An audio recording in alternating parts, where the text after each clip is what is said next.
দিনে আনে দিন খাই যাওয়া তার সবচেয়ে বেশি কষ্ট আছে। আবার মানুষ যদি শান্তি থাকতো, দ্রব্যমূল্যের দাম নিয়ন্ত্রণ থাকতো, দেশের জনগণ ভালোবাসতো সরকারে।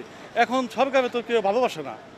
তার ঘটনা কি, দ্রব্যমূল্যের দাম নিয়ন্ত্রণ নাই, কোনো কিছুই নিয়ন্ত্রণ নাই।